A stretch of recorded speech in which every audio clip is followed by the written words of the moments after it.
mbokki internet yi safoo setaan AGT News dal leen ak jàmm suñu jàngatu tey bi abonné leen suñu chaîne saa su ne ngeen di am ay xibaar ak i jàngat yu wér te wóor tey nag dañoo bëgg ngeen déglu kàddu yu Ousmane Sonko yi ba noppi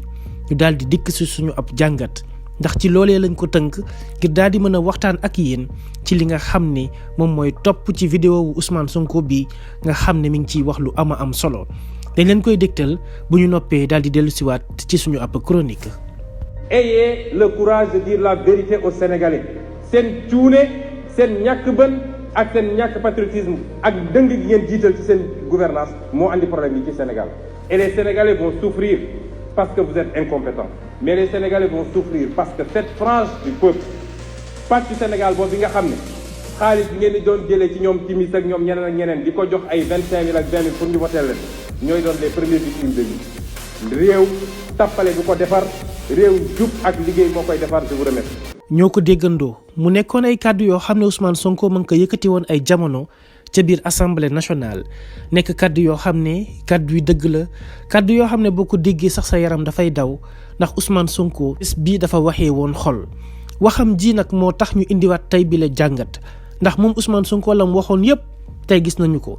Les Sénégalais vont souffrir parce que vous êtes incompétents les Sénégalais vont souffrir parce que ndëngate ngeen jiital ci seen ëpp liggéey ci ni nga xam ne noonu ngeen di gouverner le Sénégal ay waaye Ousmane Sonko moo wax dëgg tey xool leen dëkk bi ni mu mel amul kenn ku mën a wax ne amul lenn lu yokkul ci dëkk bi muy ceeb muy dëwlin muy suukar muy fer muy ciment suuf fépp foo mënti dugg ci secteur bu mu mënti nekk rek lépp dafa yokk lan moo ko waral mal gouvernance bi nga xam ne moo nekk ci réew mi mal gouvernance bi nga xam ne moom le président Macky Sall yoree Sénégal mal gouvernance bi nga xam ne mooy jooyloo kulli sénégalais boo xam ne ab gor nga te mënoo taxaw di tàllal sab loxo di ñaan loolee mooy li nga xam ne moom moo métti sénégalais yi loolee mooy li nga xam ne moom mooy jooyloo sénégalais yi bés bu jot te lii nag tànk jugewut ci réew mi dañuy continuer di souffrir comme ni ko Ousmane Sonko koy waxee souffrance bi nag kenn moo ko mën a dindi mu di yow sénégalais bi di ma déglu ak man sénégalais bi di wax ak yow ñun ñoo mën a jóg ànd booloo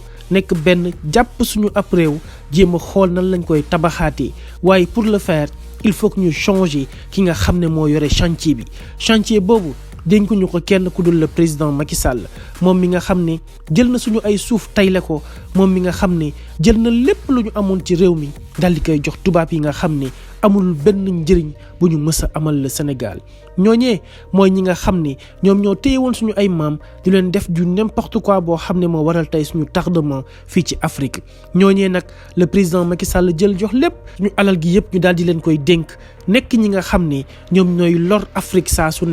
nekk ñi nga xam ne ñoo tere Sénégal ak yeneen dëkk yëpp daal di avancé président Macky Sall ñooñee la jiital ci léppam moo tax kàddu yu Ousmane Sonko yi nekk na kàddu boo xam ne kenn ku ci nekk ci ñun war na cee bàyyi xel naka la ñuy jëlee suñu destin en main mooy que nañu changé chef de chantier wax naa ko léegi mooy que Macky Sall nañ ko fi jëlee moom mi naan mooy le bâtisseur du Sénégal boo xam ne buñ la joxee 1000 francs nga dépensé 400 denc 600 nekk koo xam ne moom ak ay nitam népotisme la nekkee ci réew mi amul benn njëriñ bu ñu amal sénégalais yi lu dul di leen yokk souffrance lu dul di leen teg ay coono yoo xam ne kenn xamul kañ lañ ciy jóg fukki weer ak juróom moo ko fi desee yomb naa muñ waaye laata loolu nag il faut que ñu jël suñu destin en main comment nañu dem uti ay carte électeur dem bindu ji ci liste électorale yi waajal suñu bopp ci lépp loo xam ne dafa ñeel le président Macky Sall moom mi nga xam ne Ousmane Sonko wax na ko moom ak ay nitam yëpp ay bandi financier lañ ay bandi foncier lañ te jël nañ suñu réew mi yëpp daal di koy tayle il faudra que ñu reprendre les choses en main ngir mën a jël Sénégal daal di koy teg ci raay yoo xam ne kenn dootul am lenn loo xam ne daf ñu koy rawee ci àdduna bi te ba noppi itam am nañ loo xam ne ñu bëri buñ ko amoon tey seen bamba maase mu di pétrole ak gaz am zircon am or ak yeneen i xeeti xéwal yoo xam ne suñu borom defal nañu ko fii ci Sénégal kon ngalawaay nañu jël suñu destin en main kon ngalawaay suñu réew mi nañ ko téel suñu bopp kon ngalawaay nañu am fulla ak fayda jël nguurab Macky Sall gile daal di koy taxañ génne ko réew mi ngir ñu mën a nekk ci jàmm mën a dund noflaay buñ ko deful nag dinañ ñàkk fulla dinañ ñàkk fayda te souffrance gi nga xam ne yëpp dinañ ko am ñun ñoo koy teg suñu bopp bu boobaa te kenn ku ci nekk ci ñun bu toogee ne man lii sama yoon nekku ci mbirum politique la xamal ne yaa ngi lor sa bopp xamal ne yaa ngi lor képp ku la jege ndax Sénégal gi man ak yow ak keneen ñoo booloo ànd nekk benn ak Macky Sall ak Ousmane Sonko gi daal di former une seule nation boo xam ne moom lañ war a protéger tey nation boo xam ne war nañ mën a téye suñu ay fukki loxo nation boobu mi ngi nërmeelu fi ñu toll nii nation boobu mi ngi ñàkk valeur am nation boobu mi ngi ñàkk li nga xam ne moo di potentialité bi mu amoon démb tey président Macky Sall ñëw bëgg yàq lépp loolee waruñu ko nangu waruñu ko accepter te mooy li nga xam ne nag président Ousmane Sonko chaque jour mu daal di ñu ciy woo chaque jour mu ne Sénégalais yi nañu yeewu ba ci kilifa diine yi sax ci gàmmu gi ñu weesu rek ñu ci bëri ñu ngi ciy wax ba ci màggal gi itam. Cheikh Mahi Ibrahim Niass yàggul dara délégation bu Yewwi Askan Wi ñi ngi demoon seeti ko mu leen naan li ma gën a neex ci seen coalition mooy que ne vous avez éveillé les Sénégalais ñëpp ngeen yee ñi nga xam ne itam ñoo di kilifa yi nekkee Touba même comportement bi lañ am ak opposition bu Sénégal ba ñëpp gis nañ ci législative yi ak ci locales yi résultat ya nga xam ne moo am fële ca Touba Yewwi Askan Wi rawee leen lu bëree bëri loo xam ne ñoom ci boppam dañoo wane seen mécontentement par rapport ak le pouvoir. lii nag di firndeel encore une fois que ni Macky Sall dafa jeexal waaye il doit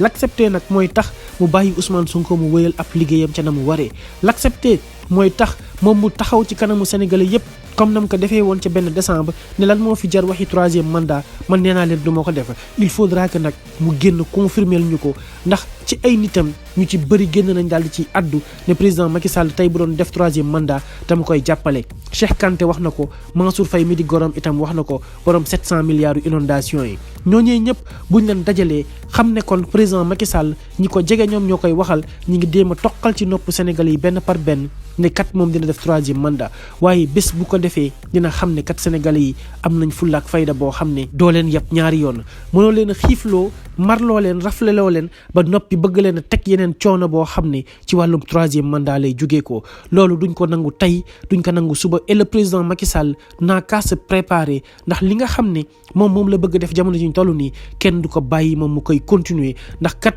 réew mi réewum jàmm la réewum salaam la te ñun ñëpp ñoo ànd booloo moom ko te kon dañ ko war a defar te moom bokk na ci Sénégalais yi kon war naa participer au développement du pays mais aussi au maintien de la paix et de la sécurité ndax li mu bëgg a def nag bés bu ko defee dina indi jiixi jaaxa ci réew mi jaxasoo boo xam ne moom président Macky Sall du xam fu mu koy waxee te loolu amul dara lu ko fi jar amul dara loo xam ne war naa mën a tax moom président Macky Sall mu ciy dugg loolee mooy li nga xam ne mooy conseil biñ koy jox waaye yow mi may déglu man miy wax ak yow ñoo bokk li nga xam ne ñoo ko bëgg muy le Sénégal développé kon nag il faudra que ñu jël les choses en main ànd booloo nekk benn def li nga xam ne moom mooy jëmale kanam Sénégal def li nga xam ne moom mooy arranger Sénégal def li nga xam ne moom mooy tax Sénégal mën a jëm ca kanam loolee donc képp kese moo mën a tax ñun ñu mën a génn ci jafe-jafe yi nga xam ne ñu ngi koy dund te Sénégal nag il faut que ñu génn ci souffrance bi li Ousmane Sonko waxoon les Sénégalais vont souffrir gis nañu ko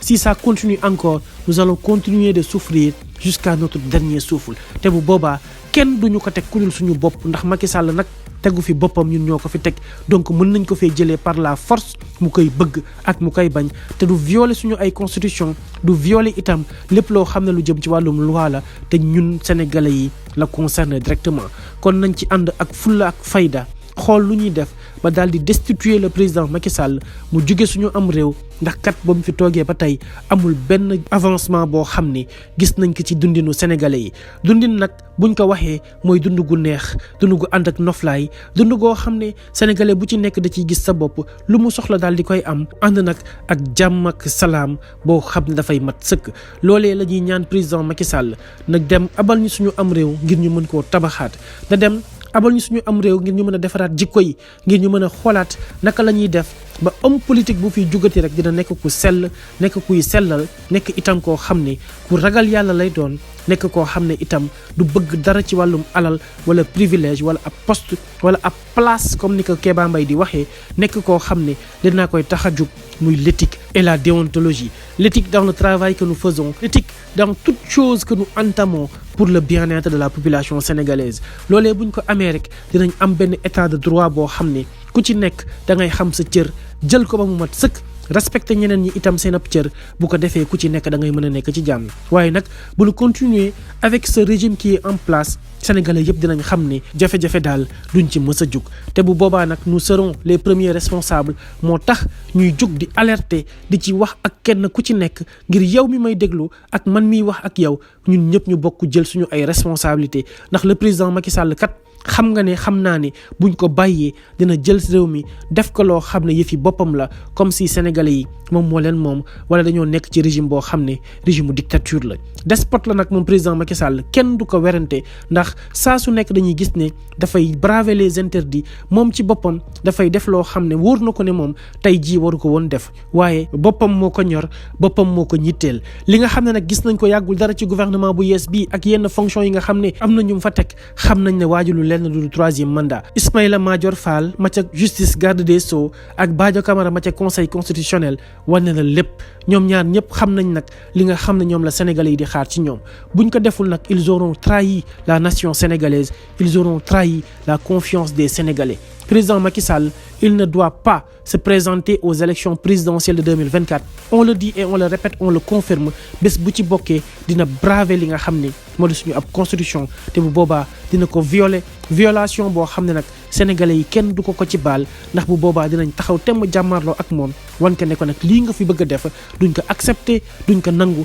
te Ousmane Sonko il sera notre candidat que vous le veuillez ou non il fera partie des candidats qui vont aller aux élections présidentielles de 2024 na nga ko bàyyi accepter ko moom mooy sa jàmm di jàmmi sénégalais yëpp boo ko deful nag réew mi lépp lu fi mënti am Macky Sall va endosser entièrement la responsabilité de toute chose qui aura arrivé wala képp koo xam ne rek nar nga cee loru loolee nag dara jaru ko dañu may jàmm ak salaam dem yoonam bàyyi ñoog suñu am réew organiser ñu ay élections yu jaar yoon libre et transparente boo xam ne ñëpp a ciy bokk du am xàjj ak seen ak kuñ ciy seppi yaakaar ne bu faloo daf lay dugal kaso yow ak sa njaboot gi nga xam ne népotisme dong ngeen doon dund ci réew mi.